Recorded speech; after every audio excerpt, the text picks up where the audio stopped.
مینو شوق مدینے کوئی مد نہیں ہے. امام حسین خیمے میں پہنچے, بیٹا بے ہوش پڑا ہوا.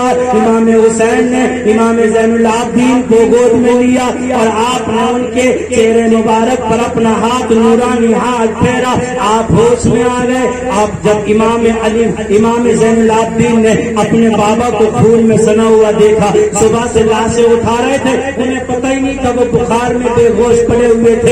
امام حسین صبح سے لاشیں اٹھا کے خون میں بالکل کپڑے تر ہو گئے تھے, خون میں سنا ہوا تھا چہرہ. امام زین العابدین نے جیسی امام حسین کو خون میں سنا ہوا دیکھا, چمٹ گئے امام حسین سے, بولے بابا کیا ہوا, آپ زخمی ہیں؟ امام حسین نے کہا نہیں میں زخمی نہیں ہوں. بابا پھر کیا ہوا؟ میں اب میدان میں جا رہا ہوں. امام زین العابدین نے کہا بابا آپ کیوں جا رہے ہو؟ علی اکبر کو بھیج دو. آپ کیوں جا رہے ہو؟ قاسم کو بھیج دو. آپ کیوں جا رہے ہو؟ حبیب بن مظاہر کو بھیج دو. آپ کیوں جا رہے ہو؟ مسلم بن اوشدہ کو بھیج دو. آپ کیوں جا رہے ہو؟ عباس کو بھیج دو. امام حسین نے بیٹے کے سینے پہ ہاتھ رکھ کے کہا بیٹا اب کوئی بھی زندہ نہیں رہا, یزیدیوں نے سب کو قتل کر دیا, یزیدیوں نے سب کو شہید کر دیا. امام زین العابدین نے کہا بابا عباس بھی نہیں رہے, بابا علی اکبر بھی نہیں رہا, بابا آن محمد بھی نہیں رہے. امام حسین نے کہا بیٹا اب کوئی بھی نہیں رہا. آپ نے آسمان کی طرف دیکھا, آپ کی آواز ایک نکلتی ہے, آپ بے ہوش ہو کے زمین پہ گر جاتے ہیں. امام علی مقام خیمے سے نکلے اور گھوڑے پہ سوار ہوئے. امام حسین کے گھوڑے کا نام ذوالجناح تھا. آپ گھوڑے پہ سوار ہوئے اور آپ نے لگام زور سے کھینچی اور کہا چل ذوالجناح, لیکن ذوالجناح چلتا نہیں ہے, نگاہیں جھکا کے کھڑا ہو جاتا ہے. پھر امام نے گھوڑے کی لگام کو کھینچا اور پھر اینٹ لگائی, چلتا کیوں نہیں؟ پھر گھوڑا کھڑا رہا.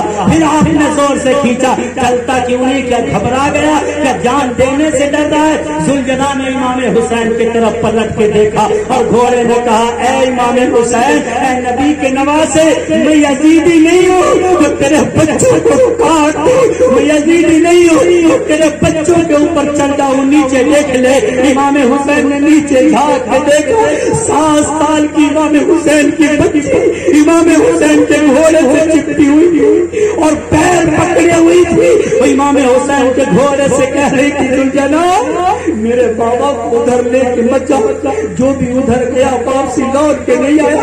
عباس ادھر گئے تو بازو کٹ گئے, علی اکبر گئے تو جسم کا قیمہ ہو گیا, اور محمد گئے تو لاش بھیج دی گئی. جو بھی ادھر گیا زندہ پلٹ کے نہیں آیا. اے ذوالجناح میرے بابا کو ادھر لے کے مت جا, اگر میرے بابا نہیں آئے تو میں کس کے سینے پہ سوؤں گی؟ مجھے تب تک نیند نہیں آتی جب تک بابا کے سینے پہ نہ لیٹ جاؤں. مجھے تب تک نیند نہیں آتی جب تک میں بابا کی زبان نہ چوس لوں. مجھے نیند نہیں آتی جب تک میرے بابا سینے پہ لٹا کے مجھے قرآن کی لوریاں نہیں سنا دیتے تھے. امام حسین نے اپنی بچی کو اٹھایا اور چوما سیدہ زینب کو دے دیا.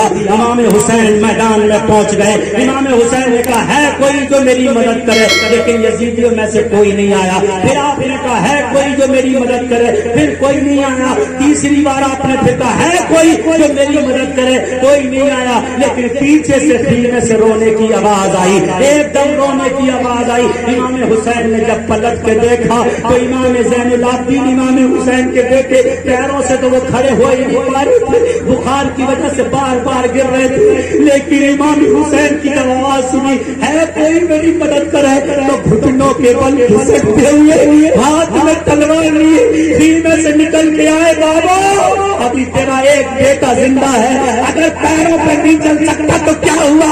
تیرا بیٹا گھٹنوں کے بل گھسٹ کے تیرے لیے جان دینے کے لیے تیار. اسلام کو سمجھو تو اسلام کیسے ہم تک پہنچا ہے. امام حسین کو شہید کر دیا گیا. امام حسین کو جب زمین پہ گرایا, آپ تاریخ کو اٹھائیں, امام حسین کو جب زمین پہ گرایا اور شمر نے امام حسین کے سینے پہ ڈالا.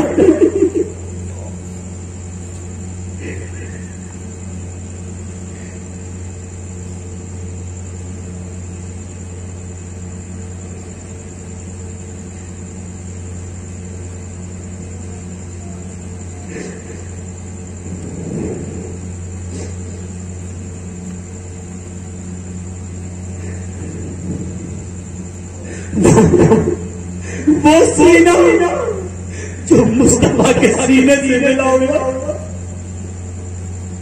وہ سینہ جو فاطمہ کے سینے سے ملا ہوا تھا، وہ سینہ جو علی مرتضیٰ کے سینے سے لگا ہوا تھا، ظالم نے امام کے سینے پہ ڈال رکھی۔ امام آنکھیں کھول کے دیکھا، قاسم تو مجھے نہیں جانتا میں کون ہوں؟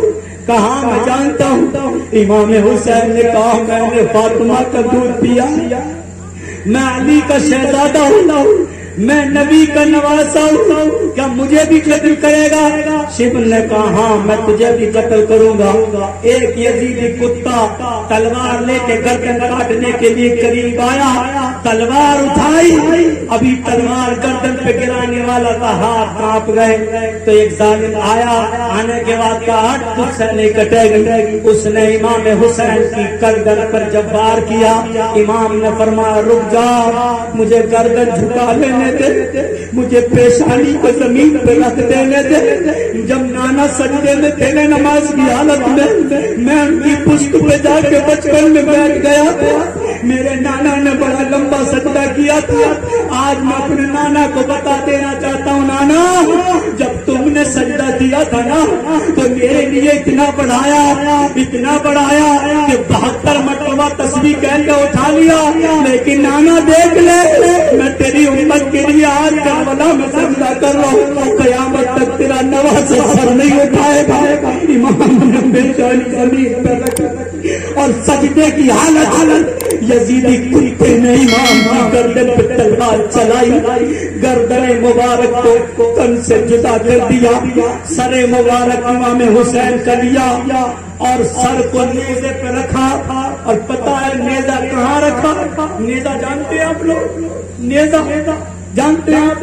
بھالا جس کو کہتے ہیں، جس میں لوہے کی نوک آگے لگی ہوتی ہے، پتا ہے وہ نوک کہاں رکھی؟ امام کی گردن جب کاٹی تو وہ نوک اس میں رکھی جس میں سے کھانے پینے جو نس ہوتی ہے نا، حلق جس کو بولتے ہیں، اس حلق میں امام حسین کو اس حلق میں اس نیزے کو پھنسایا، اس میں پھنسایا جس سے میرے مصطفیٰ کا لواء امام پاک کے جسم میں جاتا تھا، اس میں نیزہ رکھا ہے ظالموں نے۔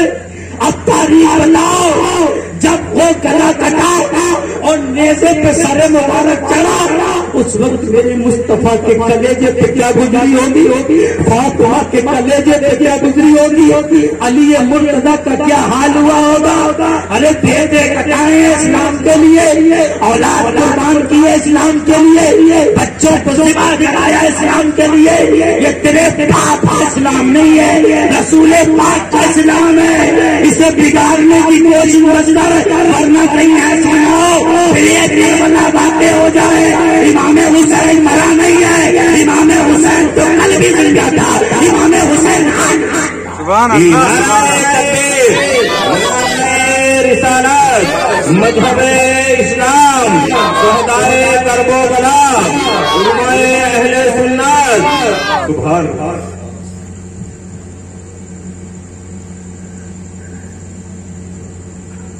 اگر میں پوری زندگی امام حسین کی باتیں سناتا رہوں تو راتیں ختم ہو سکتی ہے، زندگی ختم ہو سکتی ہے، پر امام کی باتیں ختم نہیں ہو سکتی۔ نبی کے دیوانوں بس اتنا سمجھو، آخری وقت جب کربلا میں امام حسین کو شہید کیا گیا تو آپ نے سجدہ کیا اور حسینیوں کو بتا دیا سنو، جو ڈھول بجا رہے ہیں وہ حسینیت نہیں ہے، جو تماشے بنا رہے ہیں وہ حسینیت نہیں ہے، جو تازیے گھما رہے ہیں وہ حسینیت نہیں ہے، بلکہ سجدے کی حالت میں جو گردن کٹا رہے ہیں وہ حسینیت ہے، جو موت کے وقت بھی سجدے کر رہے ہیں وہ حسینیت ہے، جو تلوار اور نیزے کے سائے میں عبادت کر رہے ہیں وہ